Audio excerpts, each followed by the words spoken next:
তো ডিয়ার, আশা করি তোমরা অনেক ভালো আছো।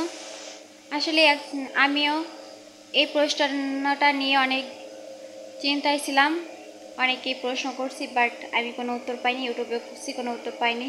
তাই আমি বিভিন্ন বই, টেস্ট পেপার, পরে লেখকের বইগুলো অনুসরণ করে নিজে এই অ্যান্সারটা করছি।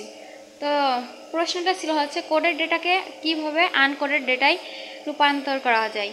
আসলে কোডের ডেটাকে আনকোডেড ডেটায় রূপান্তর ডিভাইসটি হলো ডিকোডার। এটা ব্যাখ্যা করতে বলা হয়েছিল খ নম্বর প্রশ্নের উত্তর। তো উত্তরটা হবে যে ইলেকট্রনিক বর্তনীর সাহায্যে কম্পিউটারে ব্যবহৃত ভাষাকে মানুষের বোধগম্য ভাষায় রূপান্তর করা হয় তাকে ডিকোডার বলে। ডিকোডার কোনো মেমোরি নয়, কিন্তু মেমোরির মতো কাজ করে। কম্পিউটারের আউটপুট ইউনিকোডে কোড ভাষায় লেখা তথ্যকে সাধারণ আকারে প্রকাশ করতে ডিকোডারের প্রয়োজন হয়।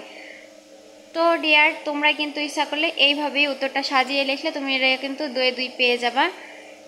তো ভালো লাগলে ভিডিওটা লাইক এবং শেয়ার করো, আর নিশ্চয়ই কমেন্ট করবা। আল্লাহ হাফেজ।